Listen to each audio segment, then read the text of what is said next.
episode 178. This week, we're talking about what keeps us from modernizing. Everybody wants to be more modern. What is the drawback? What's holding us back as a grooming industry, as a training industry? What keeps us from modernizing? That's what we're talking about this week. I'm Chrissy Newmeyer Smith, and this is the Creating Great Grooming Dogs show. I'm a Master Groomer Behavior Specialist, a certified professional groomer, a certified professional dog trainer, a certified behavior consultant for canines. I teach at Whole Pet Grooming Academy, and I am the owner of Happy Critters in Nashua, New Hampshire. And this, my friends and colleagues, is the show where grooming and training meet. So I want to start off this week by really talking about the fact that we are in a new year. I mean, I know it's February right now, February of 2023, as I'm recording this. But as I got into the New Year's resolution and mindsets and, New Year's resolutions, I started thinking we are nearly a quarter of the way into the 21st century. And yet, the dog grooming industry is still really clinging to a lot of stuff that we did back in the 1900s. Everybody take a deep breath. Yeah, stuff that we did in the 1900s, stuff that some of us have been for decades now doing differently. And it's not that we're not awesome people. It's not that the grooming industry isn't interested. It's that so many people in the grooming industry don't know about more modern approaches. And that's really the key, because I think that if I present it as, hey, here's a modern approach and here's some ways we can make this better, it becomes a little bit more apparent. And time again, I've found groomers who thought they didn't want to do it, then go, oh, no, that makes some sense to me now. So let's talk about some of those things. First off, I think that one of the bigger things that I see over and over and over again is this idea that, well, I was taught this way. This is the way I was taught. And I get that, yeah, you're going to cling to the way you were taught to do something. I do it too. However, just like anything else, there's going to become a time when you're like, but there's a newer way to do it. There's a newer way to do it. Don't jump on to every bandwagon, okay? I want to caution you about that. It's not just about like, oh, there's a new way to do it. Let's just jump right on, But I do want you to think about the fact that if there is a new way, a new product, a new technique, right? We're groomers, a new product, a new technique. We're like, tell me more. I'd like to know. Maybe that's something that's going to be good for me. But also trainers, newer technique, newer equipment. Maybe there's something that you don't know too. What? I know, right? But as we start saying the way I was taught, and that's our only reason for continuing to do something, then we need to rethink it. Like, what if there's a way that's easier for the dogs? What if there's a way that's faster? What if there's a way that could be better for all of us, easier to do? Maybe it's about the goal that we set. And I'm going to say a lot of the time, dog groomers are really good at seeing a behavior. We're really good at spotting it. We see that change in behavior really, really well. What we as groomers aren't well trained on is why is the dog doing it and how can we effectively change that dog's behavior? Those two things are where dog training come in. Now, dog trainers are really good at looking at the why and looking at how to change behavior, but they aren't necessarily really good at understanding what the dog needs to know. So that's where when I talk to trainers, I'm like, yeah, well, maybe you were taught that we should be teaching people to touch the dog's feet and massaging their feet. Now, I'm not going to downplay that. That can be the very beginning, but groomers, haven't we all seen dogs that are really having trouble and struggling with the grooming process, even though their owners massage their feet? Because it's not the solution. It's a small, tiny piece working toward a solution. So for trainers, if you're like, oh no, that's the way I was taught, you got to teach these owners that they've got to touch their dog all over and massage their feet and ta-da, we're done. That's not the case. We need to do more. So I know, groomers and trainers, we're all kind of going, well, wait a minute. Is she saying that we all need to learn more? Yeah, I am. So just because you were taught that way doesn't mean we need to cling to that. All right. And it doesn't mean that you were necessarily wrong. It means that as we learn and grow and modernize, we need to add to what we do. We need to add to it. We need to make sure that we're continuously learning to add to our knowledge base. Okay. Don't just jump on every bandwagon, because next thing you know, you're using products that are ineffective or a technique that doesn't work. But to really take a critical eye and say, is this something that's going to enhance my life, my profession, this dog's life? Is this something worthwhile for me?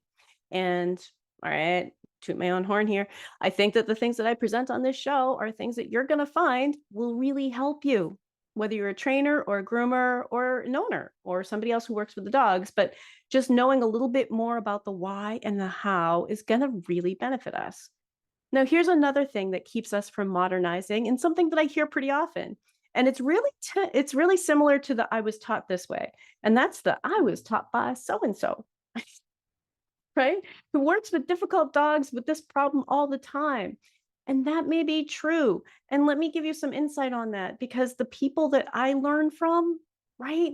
If I ask them in 5 years if they have changed, of course they have. Okay, so we also need to think about the people that taught us should also be modernizing. Okay, Chrissy from 2019 doesn't do the same things that Chrissy does in 2023. Okay, I look at my own past and say, I do it differently now. In 5 years, I will do it differently than I do today. So just because a particular person, a guru in our field, may have taught us this way, that doesn't mean that we should just like, boop, shut it down. We know everything there is to know now. Okay. And I think we do. I think we start thinking, well, I learned it this way, and that's what I'm going to do. And I learned it from so and so. And you know what? Maybe at the time, that was cutting edge, fantastic information. But don't stop there. There's always more to learn. So let's see. Let's tackle another one of these things that keeps us from modernizing. I was told the other way is wishy washy. Wishy washy. This is one I hear pretty often, because, of course, if you're not used to adding dog training to it, you start thinking like we're all being just, well, we can just hold them down and get it done.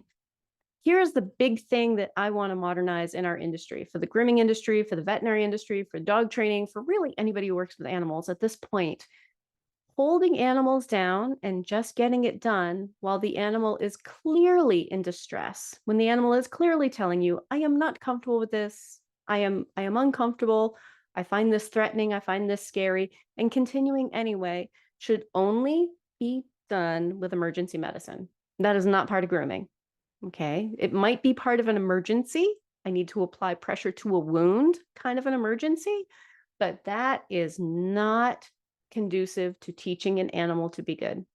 Time and time again, we have seen that that makes it worse. Yet, it just keeps coming up over and over and over again. And I know sometimes people think, well, the other way takes too long, or that's wishy-washy. This dog needs us to be whatever, whatever. I just want you to know, dog training is about figuring out why the animal is having a problem with it, and what we can do to change their mind, what we can do to help them be good. And that's really pretty modern approach. That's positive reinforcement trainers, that's balance trainers. Okay, like these are my colleagues who do balance training. This is the more modern approach. Like, well, why is he having a problem with it?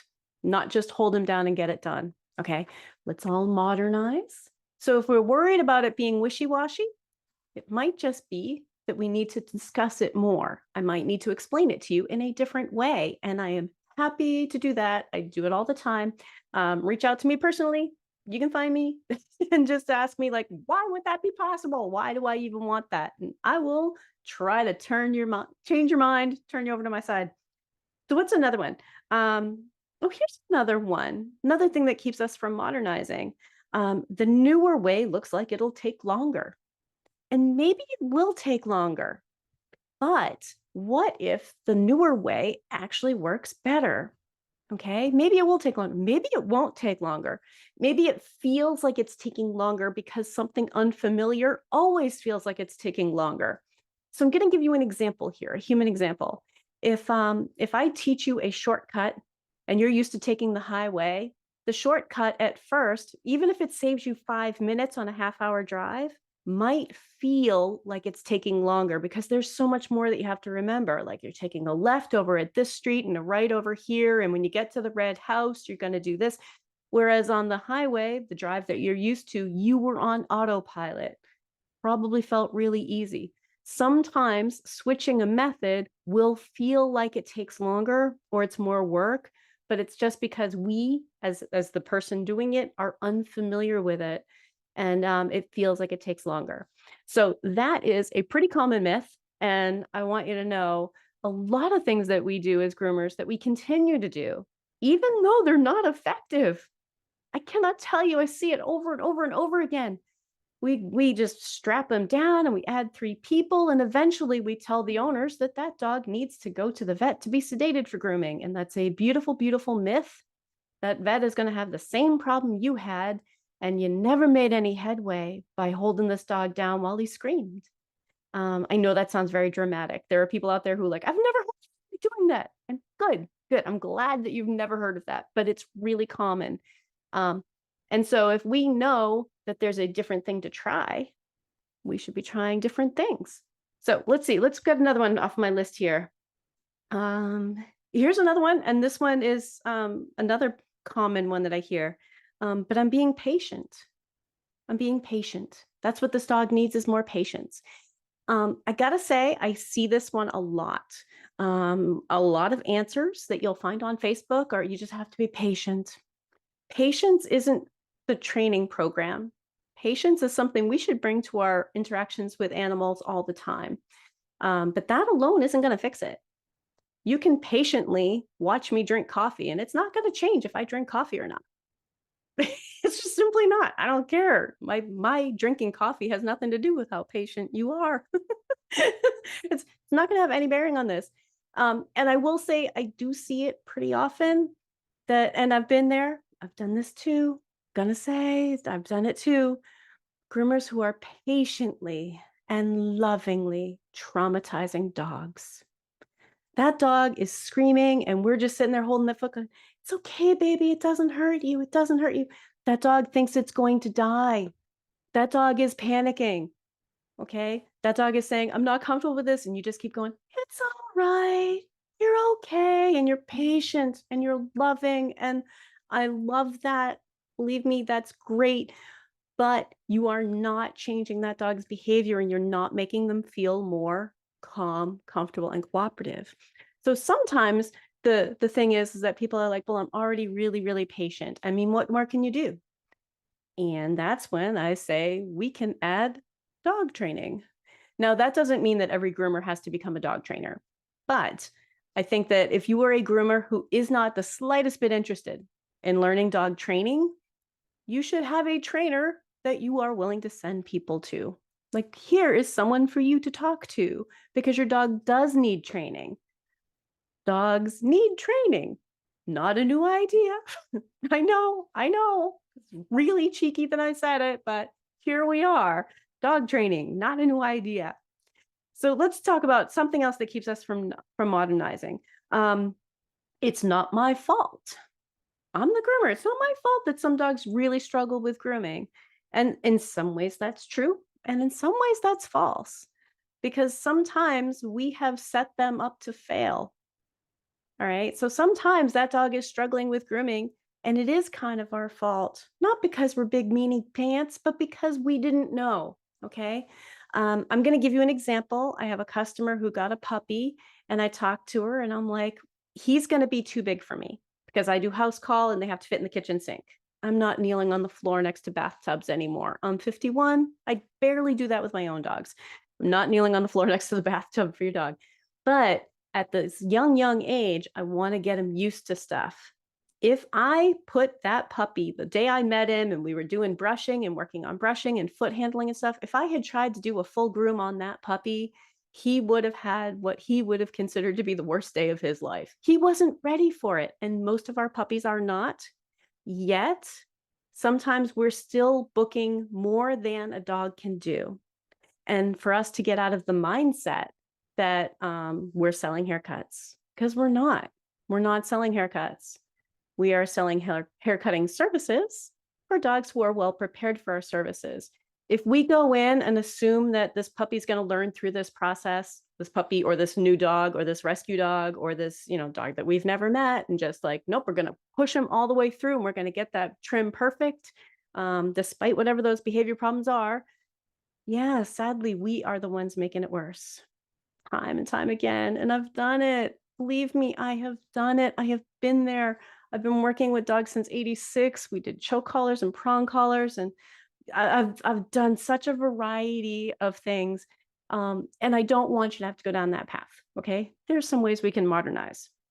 Now, let's say, oh, here's another one. My customers don't care how it gets done as long as it gets done. And that also comes down to sometimes we're trying to sell a haircut. And part of what we need to do is help owners understand that, like, your dog isn't well prepared for my services today. It is not my job to hold your dog down while he screams and flails and try to get a perfect trim done. That's not my job. That's not something I offer. It's not a service you can buy here. Now, the solution set is going to be a little bit different, and I want to help you with your problem, but it's not all going to happen today. And I don't care who's coming over to visit tomorrow. Your dog might not look perfect. We might not book a full groom. Okay. There are a lot of ways that we can talk to our owners about it, but some of that is making sure that we have boundaries with our customers. And I know I'm telling you what the problems are, but I haven't yet told you how to fix them. Well, okay. I have 177 episodes before this talking about how to fix them, but we'll talk about how to fix them in like this next couple of episodes. There are a lot of things to think about, but these are things that keep us from modernizing. This idea that, like, well, that training stuff sounds great, but my customers aren't going to go for it. They want that trim beautiful, and I have to make that happen. And I'll tell you what, they don't understand why you can't do it if you never explain it to them. If you don't tell them that, behavior problems are when dogs get hurt, people get hurt, equipment gets broken, and customers get upset, that's really bad for business. I'm likely to hurt your dog if your dog is having a behavior problem. I cannot tell you how often owners have been like, why would it hurt him? Well, I'm using sharp objects on him. Why would you use sharp objects on him? Like, because that's what haircuts are. But if we don't explain that to people, make that part of our discussion with them, they don't know.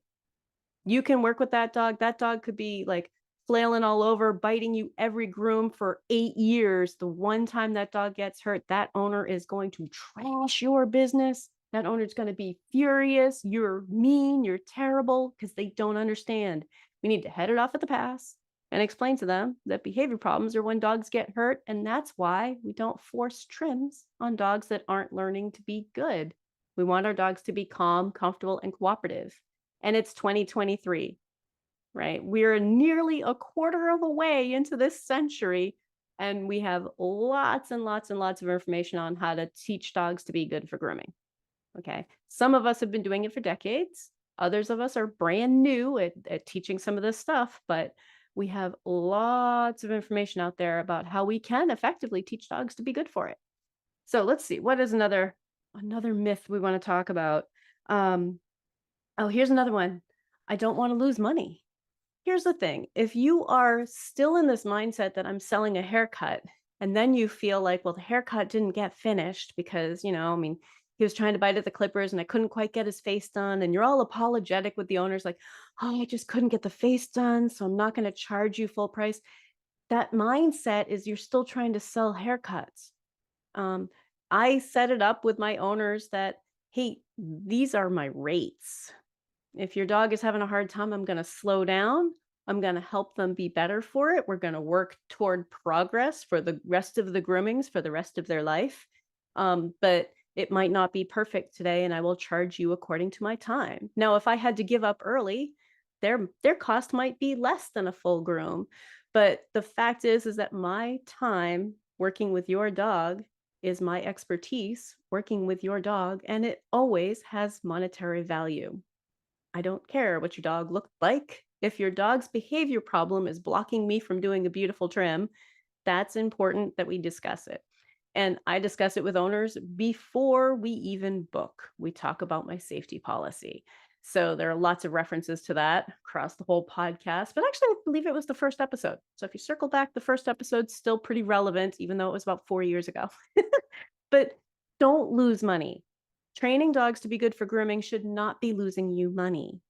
All right. I really want to stress that. This is good business. Okay. What happens when we teach dogs to be good for grooming? Now we have a dog who is a joy to groom. I know. Think about that. Oh, wait a minute. I don't have to fight with this dog its whole life. If I spend some time teaching him to be good for grooming, he's going to be good for grooming. And this dog's going to live to be 15. That's usually the time frame I give people. So also, while we talk about that, I want you to think right now it is February of 2023. That means that dogs born this year are going to be being groomed until 2038. 2038. Like, my God, that seems so far away. That's 15 years. If you are thinking about it right now, if we teach those dogs to be good now, we don't have to wrestle them and cause injuries and be injured by or worry about injuring them till 2038. So think about that. Okay. This is worth your time. So some of these myths hold us back from modernizing because we start thinking like, oh, I don't want to lose money. My customers will never go for it. What do your customers do when you tell them you can't do a beautiful trim on top of mats? Oh, see, you're used to saying no.